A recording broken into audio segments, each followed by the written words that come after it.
السلام عليكم يا أبطال. لو أنت طالب في تالتة ثانوي فأكيد عندك إحساس إن الدنيا متراكمة فوق دماغك، دروس، واجبات، امتحانات، تراكمات من أول السنة، ويمكن ساعات تبص للكتب وتقول أنا هبدأ منين أصلا. الفيديو ده معمول مخصوص علشانكم، عشان أقول لكم إنكم تقدروا، وإن التراكمات دي مش هتفضل جبل واقف قصادكم، بالعكس ممكن تبقى سلم توصل كل واحد لحلمه.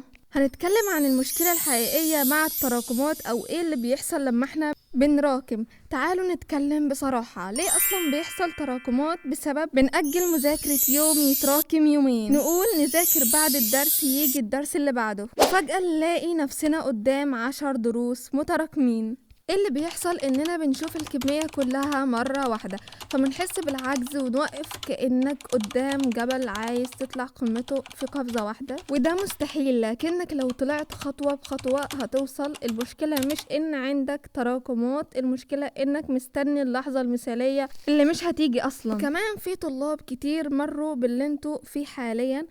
اديكم مثال، ان في واحد السنة اللي فاتت كان لحد نص السنة مش مذاكر كويس. معنى انه مش مذاكر كويس يعني ما كانش مش بادئ السنة، لا كان بادئ السنة بس كان عنده تراكمات، لكنه قرر في اللحظة اللي هي زي اليوم حاليا وقسم وقته وركز على الاساسيات، وفي الاخر جاب مجموع، والمجموع فتح له باب الكلية اللي كان بيحلم بيها. السر مش انه كان مذاكر من اول يوم، السر انه بدأ بجدية من اللحظة اللي قرر فيها يغير نفسه. عشان كده لو اي حد فيكم مراكم كتير او حاسس انه مش هيقدر يوصل، لا انت تقدر توصل. انت لسه في بداية السنة زي ما بيقولوا، ما خدتش التقيل، لسه ما خلصتوش اول ترم في السنة، لان الثانوية بتبقى كلها على بعضها. حاول من اول معسكرات، انتوا لسه في اول معسكرات، في اول تراكمات، حاول منها، ومن النهاردة ابدأوا بجدية بالحل. عايزين نعرف ازاي نحوش التراكمات دي كلها ونفكها، فهنعمل الحتة دي او الجزء ده بعنوان خطة تفكيك التراكمات.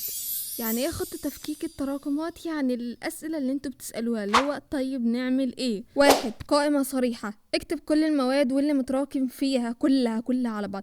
اكتب المادة مثلا فيزياء، اكتب كل الفيزياء مثلا متراكم فيها مثلا 4 محاضرات، اكتب الكيمياء متراكم فيها 5 محاضرات، العربي متراكم فيه 3 محاضرات، وهكذا في كل المواد في ورقة واحدة. ما تخافوش من الورقة دي، اول خطوة للتحكم. 2. التقسيم، ما تفتحش كتاب تقول هخلصه كله، لا لا لا، قسم الدروس ل3 أجزاء، مهم جدا، متوسط، ينفع تراجعه بسهولة. 3. اعمل جدول مرن. يعني ايه جدول مرن؟ يعني مثلا اعمل جدول مش يكون خانقك عدد ساعات كبير جدا، لا خالص.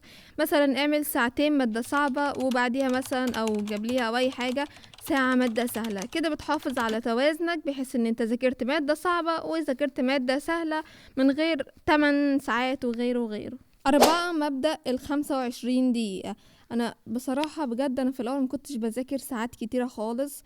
لما بدأت ان انا امشي بمبدأ اللي هو 25 دقيقة فرق معايا كتير. يعني في الاول 25 دقيقة، بعدين امشي بالساعات اللي انا بمشي بيها حاليا، فرق جدا. ايه هو اصلا مبدأ 25 دقيقة؟ ركز معايا. هتكون تذاكر في 25 دقيقة وتاخد 5 دقايق استراحة. صدقني هتنجز اكتر من قعدة 3 ساعات على الفاضي، لانك بتكون لسه في الاول بادئ جدول المعسكر، وكمان هيكون عندك تراكمات، فمحتاج في الاول عدد ساعات قليل علشان تكمل جدول التراكمات ويكون عندك مفيش اي تراكمات تانية. 5. التدرج. لو وراك 10 محاضرات، ركز النهاردة على محاضرة واحدة بس. لما تخلص المحاضرة هتحس بالإنجاز وتاخد قوة إنك تكمل باقي المحاضرات التانية. مثلا النهاردة مثلا هتكمل محاضرتين، بعد كده تكمل بعد كده بالقوة دي، لأن انت حسيت بالإنجاز، لأن انت مكنتش منجز قبل كده لأن كان في تراكمات. 6. المراجعة الذكية. ما تحفظش كل تفصيلة من أول مرة، ركز على الفهم وبعدين المراجعة هتكمل الباقي.